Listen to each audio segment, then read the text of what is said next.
अस्सलाम वालेकुम स्टूडेंट्स। ये हमारा वीक 15 है और इससे प्रीवियस वीक में हमने डेलीगेट्स पढ़े थे, फिर हमने इवेंट्स देखे थे और साथ ही हमने थ्रेड्स बनाना सीखे थे सी शार्प के अंदर। और फिर हमने एक छोटी सी मल्टी थ्रेडेड एप्लीकेशन बनाई थी। हमने एक एप्लीकेशन के अंदर मल्टीपल थ्रेड्स को at the same time run किया था। अब जब हम मल्टीपल थ्रेड्स एक ही एप्लीकेशन के अंदर at the same time run करते हैं तो हमें कुछ केसेस में थ्रेड्स को आपस में सिंक्रोनाइज़ करने की ज़रूरत पड़ती है। तो आज हम थ्रेड सिंक्रोनाइजेशन की तरफ जाएंगे।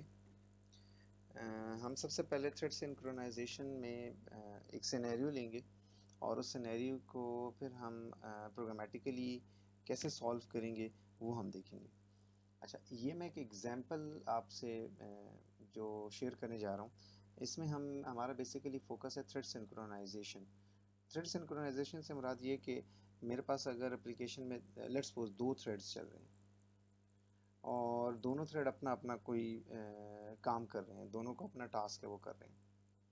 अब एक थ्रेड किसी एक स्टेट पे पहुंचता है और वो किसी दूसरे थ्रेड का वेट करता है कि जब तक उस थ्रेड का कोई सिग्नल नहीं आएगा तो मैं यहाँ से आगे नहीं जाऊँगा। तो इस तरह के सिनेरियो के लिए हम एक छोटी सी एग्जांपल को डिस्कस करते हैं और फिर मैं जो है आपको मज़ीद आगे एक्सप्लेन करूँगा कि हम करना क्या चाह रहे हैं। मैंने एक फ़ंक्शन यहाँ पर लिखा है, उसका नाम है display. Just for the sake of scenario है। अब ये फंक्शन है, इसमें 120 आइट्रेशंस हैं, मतलब इसमें 120 का एक लूप है। और अब ये इफ़ की कंडीशन को छोड़ दें, सिंपल आप ये देखें कि इसमें 120 का एक लूप एग्जीक्यूट हो रहा है और इसमें आप ये समझ लें एक वैल्यू x है जिसमें इनिशियली वो 1 से स्टार्ट होता है और 120 तक जो है वो अप्रोच करता है और वो x की वैल्यू हम प्रिंट कर रहे हैं। तो आप ये समझ लें कि ये जो डिस्प्ले का फंक्शन है ये 1 से लेकर 120 तक इंटीजर नंबर्स प्रिंट करेगा। लेकिन हर नंबर के प्रिंट करने के बाद ये 1 सेकंड की का डिले जो है ना यहाँ पर आपको जो है मतलब डिमॉन्स्ट्रेट कर रहे हैं हम। तो ये जो आपका डिस्प्ले का फंक्शन है ये टोटल 120 सेकंड्स में कंप्लीट होगा। ठीक है।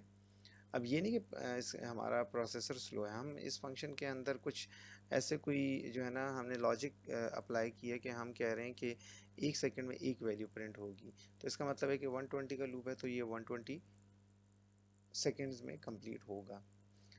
अब ये लूप तो चल रहा होगा, ठीक है।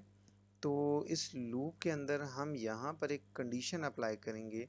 मसलन मैं कहता हूँ कि जब ये कंडीशन ट्रू होगी तो मैं यहाँ पर वेट में आ जाऊँगा, मतलब यहाँ मैं रुकना चाह रहा हूँ किसी तरीके से। अब रुकने के लिए मैंने ये जो ई टी डॉट वेट लिखा है ये क्या चीज़ है, इसको अभी हम छोड़ देते हैं, ठीक है। इसको हम बाद में डिस्कस करते हैं इसमें, इसलिए मैंने क्वेश्चन मार्क अप्लाई कर दिया। लेकिन बस आपने ये याद रखना है कि ये डिस्प्ले का फंक्शन जब इस इफ़ के अंदर इंटर होगा तो ये जो लाइन है इस लाइन की वजह से ये यहाँ पर स्टक हो जाएगा, रुक जाएगा, ठीक है। तो ये वेट स्टेट में चला जाएगा। अच्छा, अब ये एक फंक्शन है जो कि ये वाला काम कर रहा है। अब हम जाते हैं, एक और फंक्शन है हमारा प्रिंट, वो भी यही काम कर रहा है। वो भी एक फॉर जो है उसमें एक लूप है जो 1 से स्टार्ट हो रहा है और 120 तक जा रहा है। और इसकी ये इफ़ की कंडीशन को अभी हम छोड़ देते हैं। इसमें अगर आप देखें तो हम y के साथ वैल्यू को प्रिंट कर रहे हैं और जो y के साथ वैल्यू को प्रिंट कर रहे हैं वो भी 1 सेकंड के इंटरवल के बाद प्रिंट हो रही है। इसका मतलब है कि ये भी 120 सेकंड्स में कंप्लीट होगा। अच्छा, इसके अंदर हमने बेसिकली ई टी डॉट सेट लिखा है। अब ये ई टी डॉट सेट क्या चीज़ है इसको हम डिस्कस करते हैं। अब ये जो प्रिंट और ये डिले का फंक्शन है ये जो दोनों हैं, ठीक है, ये दोनों हमने बेसिकली थ्रेड्स के अंदर कॉल किए हैं। ये मैंने एक थ्रेड बनाया है टी के नाम से और ये एक थ्रेड बनाया है टी1 के नाम से। थ्रेड टी के अंदर मैंने प्रिंट का फंक्शन जो है वो कॉल किया है और टी1 के अंदर मैंने डिस्प्ले का फंक्शन कॉल किया। इसका मतलब ये कि ये दोनों function at the same time call हो जाएंगे। अब मेन थ्रेड के अंदर ये मैंने मेन के अंदर कॉल किए दोनों को, दोनों at the same time start हो गए हैं, मतलब प्रिंट का फंक्शन भी कॉल हो गया, स्टार्ट हो गया, और डिस्प्ले का भी स्टार्ट हो गया। अब जब प्रिंट का स्टार्ट होगा तो ये 120 सेकंड में कंप्लीट करेगा अपना अपना जो टास्क है, और हर 1 सेकंड के बाद एक वैल्यू एक्स की प्रिंट करेगा, मतलब एक इंटीजर नंबर प्रिंट करेगा, 1 and 2 एंड सो ऑन। और इसी तरह डिस्प्ले भी यही काम करेगा। अब हम चाह रहे हैं कि ये जो दो थ्रेड्स हैं टी और T1, अब ये देखिए ये दो अलग अलग एग्जीक्यूशन पाथ्स हैं। हमने डिस्कस किया था थ्रेड्स के, थ्रेड एक एग्जीक्यूशन पाथ होता है। अब आप एक मेन के अंदर एक ही वक्त में दो अलग अलग काम करें। आप ये समझे प्रिंट के फंक्शन के अंदर एक लूप एग्जीक्यूट हो रहा है, और अब आप थोड़ा विजुलाइज करें कि वो जो प्रिंट के अंदर फॉर का लूप है उसमें एक वैल्यू प्रिंट हो रही है। इसी तरह जो डिस्प्ले है उसके अंदर भी एक फॉर का लूप है और उसमें भी एक वैल्यू प्रिंट हो रही है। लेकिन हमने दोनों फंक्शंस में, जिस तरह डिस्प्ले के फंक्शन में जब आप चार वैल्यूज़ को प्रिंट करेंगे तो फिफ्थ वैल्यू के बाद आप आके रुक जाएंगे। अब कैसे रुकेंगे? मैं सपोज ये कहता हूँ कि ये जो डिस्प्ले का फंक्शन है, जब ये चार वैल्यू प्रिंट करता है, तो ये जो है ये फिफ्थ वैल्यू को प्रिंट करने से पहले ये रुक जाता है। रुक जाता है मीन्स कि ये वेट करता है। वेट किसका? ये जो T1 है ये T2 के सिग्नल का वेट करता है। ये कहता है कि जी जो T1 है ये T के सिग्नल का वेट कर रहा है, मतलब एक थ्रेड दूसरे थ्रेड का सिग्नल जो है ना पास करना चाह रहा है। अब जब T चल रहा है तो T एक खास स्टेज पे जाके रुक जाता है, सॉरी T1, और जो T है वो T1 को एक खास स्टेज पे जाके सिग्नल पास करते हैं कि भाई आप मेरा वेट कर रहे हो, तो मैंने ये काम कर लिया, अब आप यहाँ से आगे प्रोसीड कर सकते हैं। तो आप ये सपोज कर लें कि ये T1 और T ये आपस में इंटरडिपेंडेंट हैं, क्योंकि जब हम दो थ्रेड्स को या दो से ज़्यादा थ्रेड्स को हम एग्जीक्यूट करते हैं, तो अगर लेट्स सपोज T1 के अंदर ये जो T1 थ्रेड है इसके अंदर कहीं पर हमें किसी वैल्यू की ज़रूरत पड़ रही है, और वह वैल्यू जो है वो थ्रेड T कैलकुलेट कर रहा है और अभी तक कैलकुलेट नहीं हुई वो वैल्यू, तो वो कैलकुलेट होगी तो T1 उसको यूज़ करेगा। तो हो सकता है कि फिर T1 को T का वेट करना पड़े। अब अगर हमने किसी एक थ्रेड को किसी दूसरे थ्रेड के लिए डिपेंडेंसी शो करनी है और उनका वेट करवाना है, तो फिर हम क्या करेंगे? अब हमारे पास अगर हमने दो थ्रेड्स को आपस में इसको हम कहते हैं थ्रेड सिंक्रोनाइजेशन। इसका मतलब है कि किसी खास स्टेप पे जाके ये जो T1 है ये T का वेट करता है, मतलब आप ये समझिए कि एक थ्रेड किसी और थ्रेड का वेट कर रहा है। उसके लिए अब हम करते क्या हैं? हमने क्या किया है कि हमारे पास एक क्लास है सी शार्प के अंदर पहले से बनी हुई है, उसका नाम है मैनुअल रीसेट इवेंट स्लिम के नाम से। ठीक है, मैनुअल रीसेट इवेंट स्लिम, ये बेसिकली सिग्नलिंग का काम करती है। ठीक है, तो हमने क्या किया है, इस क्लास का ये वेरिएबल स्टैटिक इसलिए बनाया क्योंकि मेन के अंदर यूज़ कर रहे हैं, वरना लाजमी नहीं है। हमने ईटी का एक ऑब्जेक्ट बनाया न्यू, और इसके कंस्ट्रक्टर में ना दो ओवरलोडेड वर्जन है। इसके कंस्ट्रक्टर में हमने लेट्स सपोज कुछ पास नहीं किया, तो इनिशियली इसका मतलब ये कि नॉन सिग्नल्ड है। नॉन सिग्नल्ड बताता हूँ ये क्या चीज़ है। अब हम आते हैं नीचे टी और T1 पे। हम सबसे पहले टी को लेट्स सपोज स्टार्ट किया और साथ ही T1 को भी स्टार्ट किया। अब जब टी और T1 स्टार्ट होते हैं तो क्या होता है, टी में प्रिंट कॉल हुआ और T1 में डिस्प्ले कॉल हुआ है। ठीक है जी। जब हम टी प्रिंट पे आते हैं तो समझे कि ये काम स्टार्ट हो गया। ठीक है, और जब हम T1 कॉल करते हैं तो ये फॉर का लूप एग्जीक्यूट हो रहा है। तो जब आपको एक लेट्स सपोज जब ये डिस्प्ले का फंक्शन चल रहा होगा T1 के अंदर, ठीक है, थ्रेड में, तो ये आपको वैल्यू प्रिंट करता जाएगा x1 2 3 4। जैसी 4 के बाद ये थोड़ी देर के लिए रुक जाएगा। क्यों? क्योंकि 4 के बाद वो इफ़ में आएगा, और इफ़ के अंदर मैंने यहाँ पर लिखा है et.wait। et.wait का मतलब ये है, ये जो मैंने et यूज़ किया है ये वाला, इसका वेट का मतलब ये है कि आप यहाँ पर रुक जाओ, इससे आगे नहीं जाना आपने। ठीक है, तो अगर इसके टूल टिप में भी देखें तो ये फंक्शन कहता है कि जी ब्लॉक्स द करंट थ्रेड। इसका मतलब ये है कि ये T1 को ब्लॉक कर देगा, T1 को कहेगा अब रुक जाओ, आगे नहीं जा सकते। ठीक है, और until current manual reset event slim is set. इसका मतलब ये है कि जब तक कोई इसको सिग्नल नहीं भेजेगा इस वेट के फंक्शन को, ये यहीं पर इसको रोके रखेगा।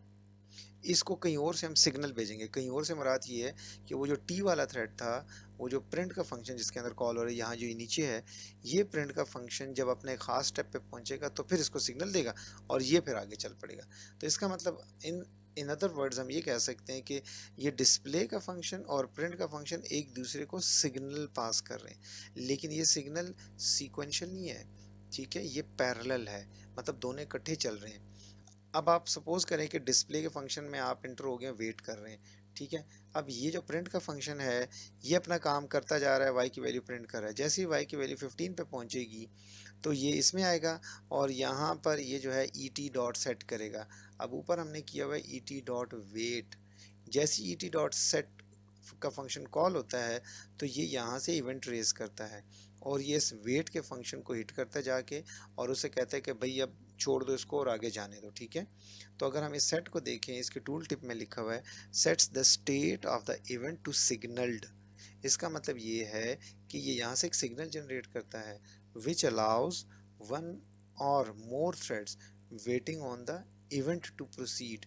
इसका मतलब ये है कि अगर ये ईटी के ऑब्जेक्ट के साथ कोई वेट कर रहा है तो ये उसको सिग्नल भेजेगा कि भाई अब आप आगे मूव कर सकते हैं। तो इसका मतलब है कि प्रिंट और डिस्प्ले के फंक्शन आपस में सिंक्रोनाइज हैं।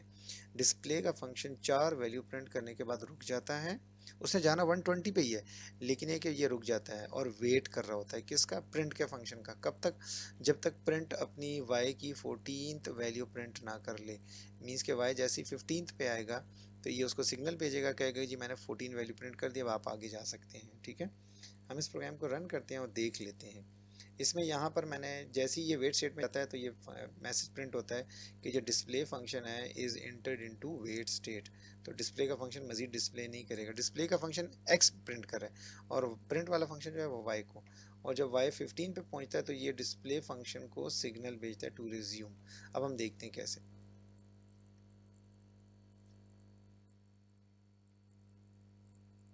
अभी देखें एक्स और वाई दोनों आपके चल रहे हैं, एक्स भी प्रिंट। अब देखें वाई जैसी 4 पे आया ना तो ये हुआ display function is intend to. अब एक्स वैल्यू प्रिंट नहीं कर रहा है, इसका मतलब वो वेट कर रहा है और वाई जा रहा है। अब जैसे ही वाई 15 पे आया तो ये देखें अब उसने एक्स को सिग्नल दिया और एक्स की वैल्यू भी स्टार्ट हो गई, वहीं से एक्स ने स्टार्ट किया, 4 से छोड़ा था, अब 5 पे आ गया, ठीक है। अब दोनों चल रहे हैं, क्यों, क्योंकि आपने उसको सिग्नल कर दिया। अब ये 120 पे पहुंचेंगे, ठीक है। तो एक्स थोड़ी देर के लिए रुका है, उसने वाई का वेट किया और फिर दोनों रिज्यूम कर गए, ठीक है जी। अब इसी सिनेरियो में एक छोटी सी वेरिएशन और भी है।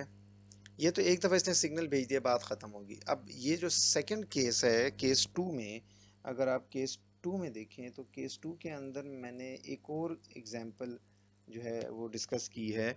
इसमें मैंने एक फंक्शन F2 बनाया हुआ है जो T2 मींस के एक थ्रेड 2 फंक्शन F2 को कॉल करेगा और एक थ्रेड 3 जो है वो फंक्शन F3 को करेगा। और दोनों थ्रेड्स के मैंने नाम भी रख दिए, T2 जो है वर्कर A है और ये वर्कर B है, दोनों at the same time call होते हैं, ठीक है। अब हम जाते हैं F में क्या हो रहा है और F3 में क्या हो रहा है। F2 में अगर आप देखें तो 200 टाइम्स वैल्यू चलती है और जब भी आई की वैल्यू मतलब है 10 का मल्टीपल होती है, इसका मतलब है कि ये मल्टीपल इंटरवल्स हैं। अब जैसी आई की वैल्यू 10 होगी तो ये जो है F2 वेट स्टेट में चला जाएगा, मतलब रुक जाएगा। हर 10 वैल्यू के बाद ये F2 रुक जाया करेगा, ठीक है। और जैसे ही रुकेगा तो अब यहाँ मैंने एक और फंक्शन यूज़ किया, EVT ऑब्जेक्ट यूज़ किया, वेट 1, ठीक है। ये दो पास असल में मैनुअल रीसेट के हैं ऑब्जेक्ट्स। एक है manual reset slim, event slim है, और एक है मैनुअल रीसेट इवेंट सिंपल है। दोनों आप यूज़ कर सकते हैं। स्लिम उसके बाद आया था, ये थ्रेड्स में थोड़ा सा जो है आप समझे कि आपके लेवल के भी इसकी फंक्शनलिटी कोई चेंज नहीं है, तो दोनों में से जो मर्जी यूज़ कर लें, ठीक है। तो अब हम इसको भी यूज़ कर रहे हैं। अच्छा ऐसे करते हैं कि हमने थ्रेड का नाम भी रख दिया है, ठीक है। तो जब ये F2 कॉल होगा तो ये क्या करेगा, ये हर 10 वैल्यू प्रिंट करने के बाद वेटिंग स्टेट में चला जाया करेगा। और इसकी वेट को सिग्नल कौन पास करेगा, F3 इसको सिग्नल भेजेगा कि भाई अब आगे चलो, मैं मतलब F3 के खास स्टेप पे जाएगा तो फिर वो F2 का सिग्नल भेजेगा, ठीक है। जब F3 सिग्नल भेजेगा तो ये आगे जाएगा, नहीं तो ये रुका रहेगा। अब F3 और F2 में फ़र्क क्या है। F2 थोड़ा तेज़ है, देखें ये 1 सेकंड में एक वैल्यू प्रिंट करता है, F3 2 सेकंड में एक वैल्यू प्रिंट करता है, ठीक है। तो ये F2 बहुत तेज़ है, जैसे ये 10 वैल्यू तक पहुंचता है तो रुक जाता है। फिर F3 जो उनसे है वो जब 10 पे जाके पहुंचता है ना तो तब उसको सिग्नल देता है और फिर F2 चल पड़ता है। जब F2 फिर आगे 20 पे पहुंचता है तो फिर वेट करता है F3 का। F3 जैसे ही 20 पे पहुंचता है तो वो फिर उसको सिग्नल दे देता है। ठीक है, तो इसका मतलब ये है कि अब ये सिंक्रोनाइजेशन का एक दूसरा सिनेरियो हम देख रहे हैं। और यहाँ पर थ्रेड का नाम प्रिंट कर रहे हैं साथ। तो हमने लिखा है thread dot current thread dot name. इसका मतलब है F3 को जिस थ्रेड ने कॉल किया उसका नाम प्रिंट कर सके। तो अगर आप ये देखें तो मैंने थ्रेड का नाम भी रख दिया था, तो ये नाम हम वहाँ पर करंट थ्रेड से एक्सेस कर सकते हैं। अब देखते हैं कि F2 और F3 कैसे काम करते हैं। अच्छा, इसको हम रन करते हैं, देखते हैं, ठीक है। अब आप अगर आप देखें तो ये जो F2 है वो भी स्टार्ट हो गया और F3 भी स्टार्ट हो गया। दोनों ने कहाँ तक जाना है, ये एक सेकंड मैं आपको दोबारा से रन कर देता हूँ।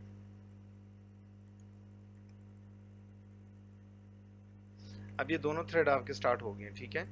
F2 और F3 दोनों का। अब देखें F2 भी प्रिंट कर रहा है वैल्यू और F3 भी। ये 200 तक जाना है। अब जैसे ही F2 10 पे पहुंच गया ना तो F2 वेट स्टेट में चला गया। देखिए अब F2 नहीं चल रहा, सिर्फ F3 चल रहा है, ठीक है। अब ये हर 2 सेकंड के बाद ही वैल्यू प्रिंट कर रहा है, ठीक है, F3। अब F2 क्योंकि 10 तक पहुंच गया ना, जैसे F3 जैसे ही पहुंचा ना तो इसने F2 को सिग्नल दिया है तो F2 दोबारा रिज्यूम हो गया। देखिए F2 अब 11, 12, 13। अब ये F2 जैसे ही आपका 20 पे पहुंचेगा फिर रुक जाएगा। और अब F3 जो सा है जैसे ही उसको सिग्नल देगा तो वो दोबारा स्टार्ट हो जाएगा, ठीक है।